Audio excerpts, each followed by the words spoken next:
김건희 씨와 주가 조작 공범인 민모 씨가 서로 주고받은 문자가 최초로 공개되면서 큰 파문이 일고 있습니다. 네, 김건희 씨가 주가 조작의 일당과 직접 연락한 게 확인된 건 이번이 처음이기 때문에 네, 현재 국민들의 비난 여론이 거세지고 있는 상황인데요. 네, JTBC 단독 보도에 따르면 블랙펄 인베스트 직원이자 주가 조작 공범 민모 씨가 2012년 1월에 김건희 씨와 문자를 주고받았다고 합니다. 네, 이 시기는 도이치모터스 2차 주가 조작 사건이 한창 이뤄진 직후라고 하는데요. 네, 민 씨는 김건희란 이름의 엑셀 파일을 만들게 한 의혹이 불거졌던 인물로 1심에서 징역 1년 6개월에 집행유예 3년을 선고받은 상황입니다. 네, JTBC가 확보한 두 사람 간 문자를 살펴보면 2012년 1월 9일 민 씨가 김건희 씨를 사장님이라 부르며 문자를 보냈다고 하는데요.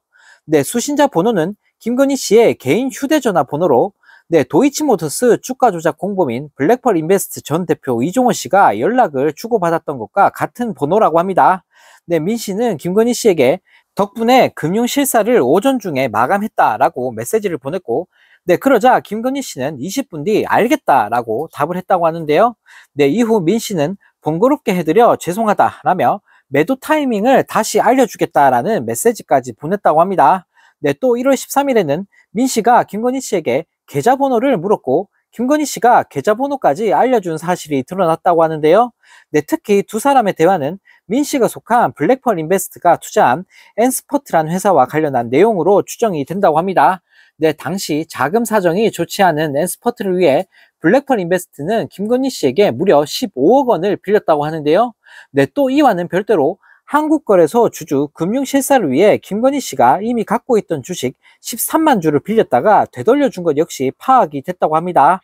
네, 보도에 따르면 민 씨가 언급한 매도 타이밍이란 건 엔스퍼트의 주식을 팔 시점을 언급한 것으로 파악이 된다고 하는데, 네, 실제 이 회사는 같은 해 7월 상장 폐지됐는데 김건희 씨가 상장 폐지 전 주식 13만 주를 팔았는지는 아직 확인되지 않았다고 합니다.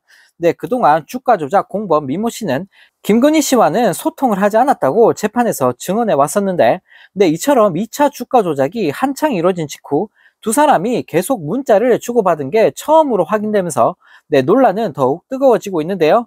네, 그런데 김건희 씨와 관련된 충격적인 소식은 이뿐만이 아닙니다. 네, 지난 대선 국면이었던 2021년 도피 중이었던 도이치모터스 주가 조작 주포 김모 씨가 공범에 전달하려고 쓴 편지를 JTBC가 확보해 공개를 하면서 현재 큰 파문이 일고 있습니다.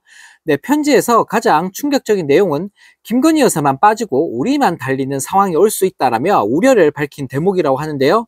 네, 김건희 씨만 쏙 빠져서 처벌을 피하는 상황을 걱정한 것으로 보이는데, 네, 더 황당한 사실은 검찰이 이미 이 편지를 확보했다는 사실도 언론 취재 결과 확인이 됐다고 합니다.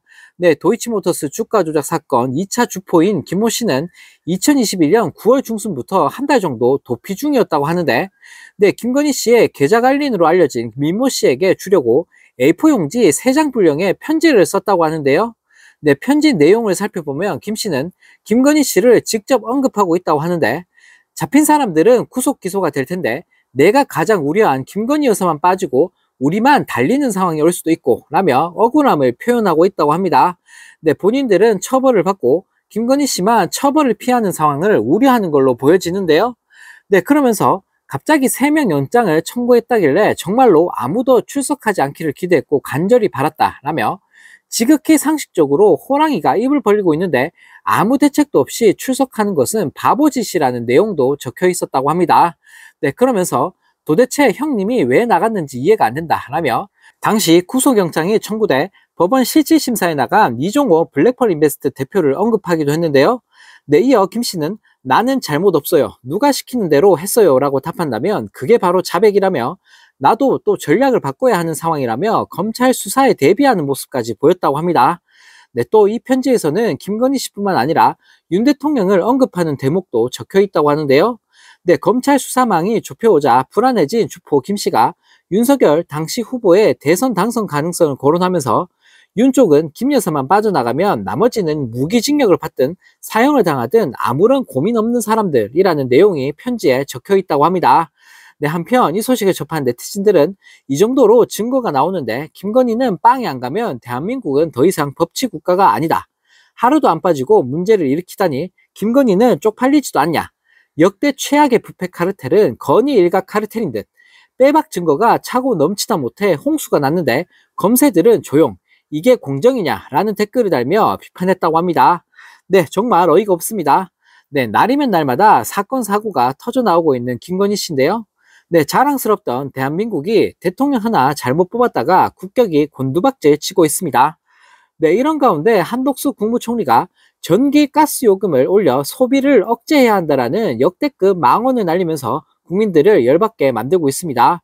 네, 한 총리는 25일 최근 전기요금이 동결된 것 등을 두고 에너지 값은 원가를 반영해서 상당한 수준으로 에너지 소비를 억제해야 한다라는 헛소리를 날렸다고 합니다. 장기적으로 요금을 올려서 국민들의 에너지 소비를 줄이도록 하겠다는 말 같지도 않은 소리를 내뱉으면서 국민들의 분노가 폭발하고 있다고 하는데요.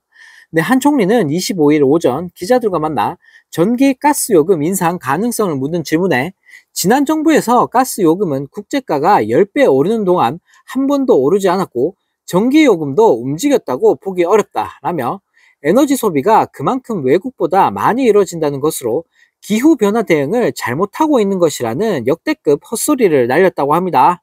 네, 한편 이 소식을 접한 네티즌들은 그냥 다 얼어 죽으라는 건가? 그게 지금 할 말이냐? 참 다방면으로 국민을 조지는구나.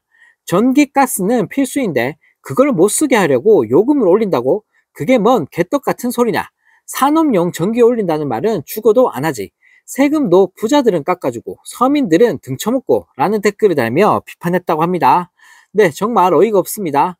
네, 가뜩이나 고물가로 인해 서민들이 고통받고 있는 상황에서 이번요 수술비 인상에 거기다 전기, 가스비까지 올려야 된다고 설치고 있는 윤석열 정부를 보고 있으니 정말 기가 찰 따름입니다. 네, 이런 가운데 성일종 국진당 의원이 병역 자원 감소에 대처하기 위해 5060 장년층을 군대에 보내겠다는 허무맹랑한 헛소리를 날리면서 국민들에게 조롱을 당하고 있습니다. 네, 성일종 의원은 25일 열린 제63회 국방포럼에서 젊은 병사가 없다. 50대, 60대가 돼도 건강하다. 이들이 군에 가서 경계병을 서도 된다고 생각한다. 라며 그런 분들로 스위치할 법안을 고민하고 있다라는 역대급 헛소리를 또 날렸다고 하는데요. 네, 한편 이 소식을 접한 네티즌들은 국힘은 왜 저런 모질이들만 다 모여있냐. 이러기도 쉽지 않을 텐데. 국짐 인원들은 뇌를 참 희한하게 쓴단 말이야. 일단 성일종 너부터 가고 말해라. 이걸 지금 말이라고 하는 건지 수준 처참하네. 부동시 윤석열이랑 성일종이랑 손잡고 입대해라 라는 댓글을 달며 조롱을 했다고 합니다. 네, 정말 어이가 없습니다. 네, 국진당에는 어쩜 이렇게 수준 낮은 인간들만 다 모여있는 건지 모르겠는데요. 네, 이런 인간들이 나라를 이끌고 있으니 나라가 이 모양 이 꼴이 난 게 아닐까 싶습니다.